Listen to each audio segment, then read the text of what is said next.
The High Noon Hot Seat is brought to you by High Noon Podcast. Check us out at highnoonpodcast.com. Hello, everybody, and welcome to this edition of the High Noon Hot Seat. I am Deathblow. With me usually is the Blevins. Unfortunately, he could not make it today, which left me with the sole responsibility to interview Note here from the Boston Uprising. So, Note, you're coming on our show here, and I have a bit of a reputation as far as my level of fandom for your team. So I have to ask one question before we get started, and that's, who do you think you are, Note? Well, I'm Lucas Meisner. I usually go by Note online. I'm currently playing the flex role for Boston Uprising, so that's usually just Diva. I play some Zarya occasionally. Yeah, I'm from Barrie, Ontario, Canada. All right. Well, thank you for playing along with my little joke there. There's probably two people that thought it was funny, but I had to do it. Really appreciate you coming on with us and joining us. We do usually kind of start these things off a little bit with getting your guys' kind of origin backstory. How did you get started in competitive gaming? Competitive gaming overall. Okay. It started a bit ago, I guess, early high school. I picked up Team Fortress 2. I played that for a few thousand hours and tried to get into competitive as much as I could, but unfortunately I couldn't fully play competitive because I had a bedtime. So like 10 p.m. I was forced into bed by my parents, and I couldn't play like any of the tournaments or any of the leagues. So as much as I loved the game and I thought I was pretty decent at it, I couldn't start there. So went into Overwatch as soon as it got released, played as many hours as I could. Eventually met some former TF2 players in a ranked game and formed a team with them. Got me into the competitive scene. Perfect. And now what specifically, now obviously it's a common transition, right, TF2 into Overwatch, but what drew you to Overwatch and what brought you over to this game? On the games that I played on the side other than TF2 were mostly like CSGO and League, and there were parts of those games that I really liked and parts of the games that I didn't like. And it felt like when I was watching Overwatch, it just combined all the features from the games that I really enjoyed and like wanted to do and put it all into one game. So it just looked like the perfect thing for me. Yeah, and it's so apparent. It's funny when they have kind of the making of Overwatch videos that they were coming out with throughout the past year. You know, all the elements from other games that I didn't even know were from other games, like Zarya's gun and things like that coming from Quake. I didn't even know any of that was happening. So they did a really good job combining everything here. But I want to talk a bit about your past history in competitive Overwatch. Can you tell us what was your first competitive team in the scene? My first competitive team was I'm Your Huckleberry. It was Pi Hero, Avast, Wyatt R, The Fragile, and Pharaoh. Pretty much all just TF2 players, and it was like my first team that I truly competed with. I was on a small team before that, but I think we only managed to go through one tournament before kind of imploding. Like I didn't really count that as the start. Well, that's the story of every Masters tier, hopeful gamer out there in the scene right now. So hopefully it counts at least a little bit. You know, it's always nice to get that first initial experience covered. But what kind of brought you into Toronto eSports? Because I know that was kind of your last stop before Boston. Yeah, I spent quite a few months with Toronto.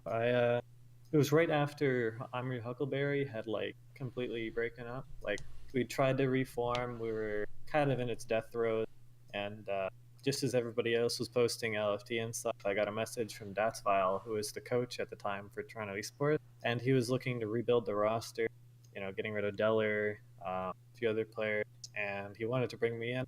I did a series of tryouts on like zero sleep. I thought I performed terribly and still got picked up, which is really nice because at the time I was still doing school, and in college my parents were bugging me to get a job, telling me, you got to do something. Come on, you can't just sit in school. You got all this spare time.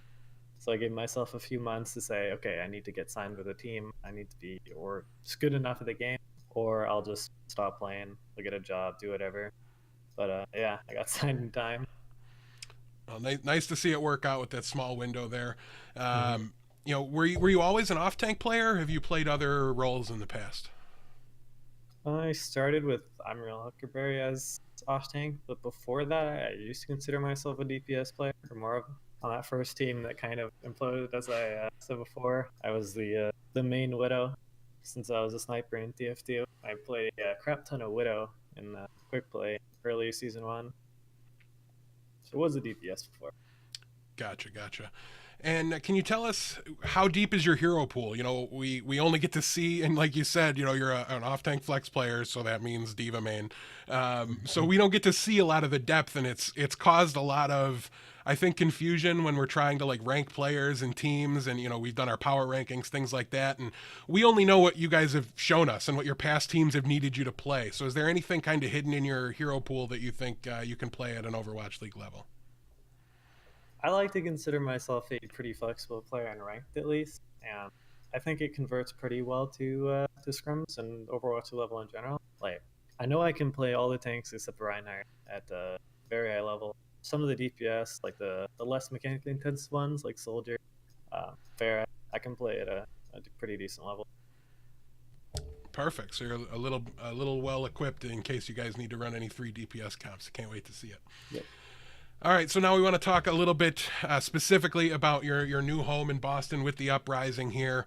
And let's kind of get the ugliness out of the way. There's been a lot of criticism surrounding this roster and the unproven nature of many of the selections.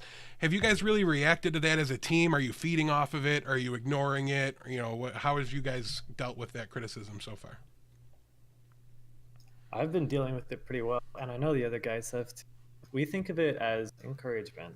Like, the people there aren't willing to say, like, we don't know if you're good, but we're giving you the chance. So they're saying, nah, you ain't going to be good. There's no way. And that feeds us. Like, we really, really want to be good, and we will be good. There's nothing that'll stop us.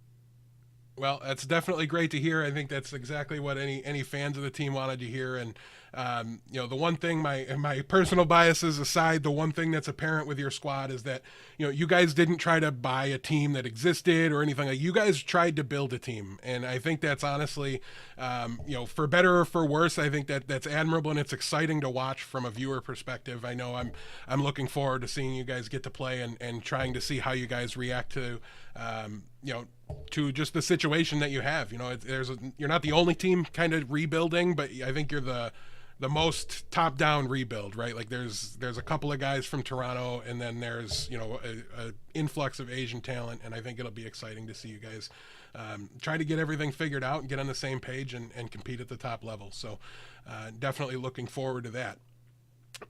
As I mentioned, you guys did bring in some of those Korean players.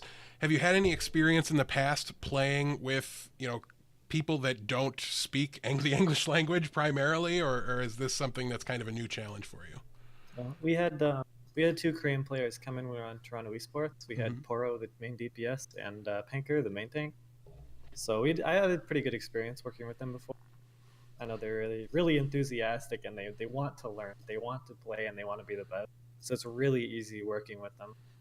Yeah, for sure. The commitment, I think, of every Korean player is beyond question at this point. How about these particular ones that have kind of joined you on the Boston roster? Any experience with them prior to tryouts? No direct experience. Only just watching them in Apex and thinking that they were really damn good. Right. Yeah, we talked even, you know, some of the guys, especially, you know, Striker especially, Grim Reality kind of shouted him out in our last interview as somebody that's going to surprise people. You know, is just an absurdly high skill player in the scene that really hasn't gotten the credit he's deserved and he thinks he will get by the end of the season. So look forward to seeing them and everybody gel together. But let's see, has there been any discussion? Now, you guys have 9 players on your roster right now. Has there been any discussion, or, you know, really you guys are into your scrim schedule at this point, I assume. But, you know, can you tell us at all about how, you know, reps or scrim hours are managed with the additional people? The staff usually manages who plays each day. It can vary between who's filling up each day, who's feeling down. If anybody's not feeling like 100%, we got subs for them. But yeah, they're just trying to rotate everybody in, trying to find the best combination of players. And yeah, we're pretty close to getting the starting lineup for our preseason match. It's on the 7th. Yeah, it's very, very, very soon. So we're all really excited for that. You guys play, you said the 7th, right? So that's in 3 days. That puts it, what is that, Wednesday then? Or Thursday? Thursday, the second day. Thursday, yeah. Okay. Perfect. Well, we'll definitely keep an eye on that come Thursday. Now, let's see. I actually skipped ahead of us in the question list here. So, but let me just kind of ask, what have you guys done to overcome the challenges of having that kind of multilingual group? Do you have any systems in place? Are there translators, things like that? Yeah, we have a manager who does most of the direct translations. We have our coach Krusty, who speaks pretty good English, who can also translate. We've been trying to do our best to teach the Koreans as much English as we can relating to the game as fast as we can before the matches start. Mm-hmm. And they're definitely dedicated towards learning that. They really want to, and it's very clear because they're calming their hearts out. Perfect. Now, let's see. We do have, looking at your roster, there are kind of multiple flex options on the team. So even if it's not a direct, starter or bench player situation, is there any way as a player you can go about trying to earn more playing time? How do you stand out to the coaching staff to say, hey, I think I'm the best person going forward to get this team some victories? To put it simply, play well, calm well, be positive. Just like, as long as you're doing your job, you're keeping positive, you're communicating well, I think that's the best way. As long as I prove that I can do that, then I'll be perfectly fine moving on. So just to kind of summarize, attitude, performance, and just communication levels are basically the three most important factors. Yep. Perfect. And do you have any, now they've all kind of started themselves here a little bit, and Overwatch League as a whole did a very good job of setting the stage for these rivalries, but any early favorites as far as big rivalries? Anybody you guys have as a team already gotten yourself psyched up to get to face and get to try to beat? You can't forget the Boston and New York rivalry. That's a pretty huge one. Yeah, I think management was going to force that one on you guys. Yeah. I don't think I know too many other ones than that. Just the big sports rivalries that are, already existing will probably start to become bigger in this game as well. But I don't think there's too many inter-team rivalries already. Most people are pretty friendly, there's not big beefs already happening. Well, if the league ever gets huge enough that Buffalo gets its own team, you can plan on me being vocal and trying to force that rivalry as best as I can. So looking at it here, you guys are kind of in this unique situation now that maybe esports players aren't used to, or at least, on the same scale anyways. But how much do you think about promoting yourself and trying to create a personal brand so that you've got to want your jersey to sell, right? You've got to, in a way be thinking about future contracts and, so how do you go about promoting yourself to increase your value as a player, both in the community and in merchandise sales as well? I think the biggest thing for me has definitely been streaming.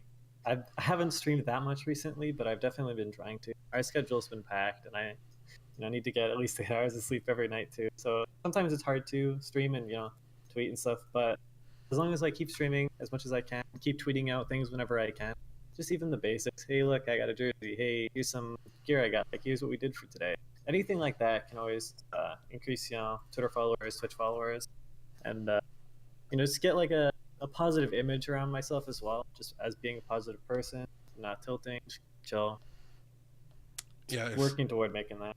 Yeah, there's got to be, especially after, we won't name names, but I think everybody will know as soon as they bring, especially after the recent example of kind of how not to behave on stream, that positive mental attitude fad that is kind of permeating the scene a little bit at the moment has to just be that much more important for you guys going forward. Just kind of got to always be mindful. You're never not representing the Boston uniform and the Overwatch League badge. That's kind of always tied to you guys now. So great to see that the players are mindful of it, and hopefully the Players Summit did a good job addressing those kind of concerns and how to work with them. All right, so kind of winding down here a little bit, but we did want to ask, have you had any chance to interact with Robert Kraft personally? He's clearly a busy man, but we've seen him in some of the Overwatch League promotional videos and images. So have you gotten a chance to meet him or interact with him at all yet? Yeah, there's as the video showed on our Twitter, we got to meet him. He came down to the practice center. I shook hands with him, which is really cool. He's just kind of one of those names you just see up in life. You see him pictures of him in places, and you're like, that's a cool guy.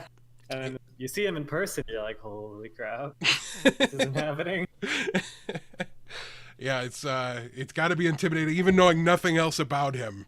just knowing he's got the money to buy an Overwatch League team is impressive in and of itself. So must have been a very cool experience there. So, we've kind of been planning this a little bit, and this is a question that's been a little bit, it's a little outdated, but I still did want to ask.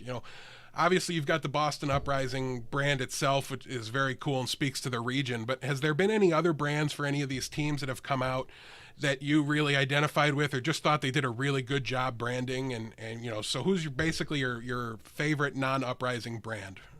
Oof, that's a tough question. I'd say I have a few different favorites just for different reasons. I like LA Valiant because I like the players on the team. I'm good friends with a few of them, so just by that way, I like them, but won't stop me from competing with them. I like Seoul Dynasty's colors. I think the black and gold is a really nice combination. Some of those skins are going to look really good. Video-wise and like Twitter design and stuff, I think NYXL has done a good job there. But of course, Boston Uprising has got to be my favorite. You know that. Yeah, absolutely. All right, well, that kind of brings me to the end of my major questions here, but I do have just a couple kind of off-the-cuff things, very, very general. Have you gotten any impression of the new hero yet, Moira? What do you think of her in general? I think she is strong in her own way, and she's got her own place in this the upcoming meta.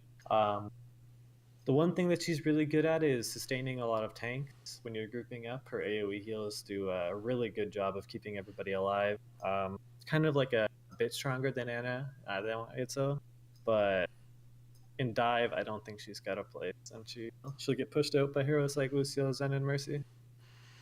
Yeah, for sure. It's just so hard to get any healing at all on those little flankers and the backliners that are running around. It's Yep. As a flex support player, it's really made me miss the days when I could just put an orb on somebody and kind of disappear and go back to trying to click heads. But in the same vein, have you gotten a chance to play on the new Blizzard World map at all on PTR? No, I haven't yet.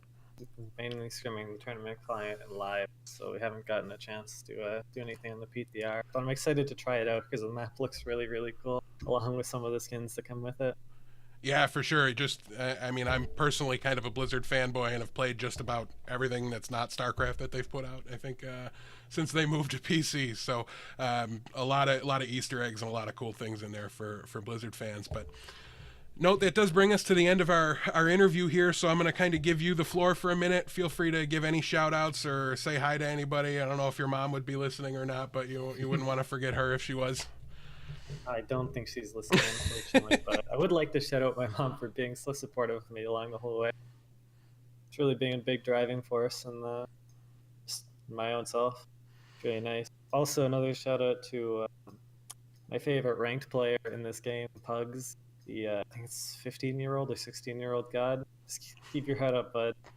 You'll get there. All right, no, well, thank you very much for joining us. Really appreciate it. As always, anybody trying to contact the show, you can feel free to join our Discord server. There's links to all of our social media outlets on the website, highnoonpodcast.com. And there's also links to both hosts' individual social media contacts. So by all means, head over to the website there and you can connect with us. And please, if you're looking for a Discord server where you can talk some smack about the Overwatch League team you don't like too much, we've definitely got the perfect one for you. So we look forward to people joining us. Note again, thank you so much for joining us. Really appreciate it. And best of luck to you this week. It's, like you said, 3 days to your first match. So we can't wait to see you in action. Thanks for having me.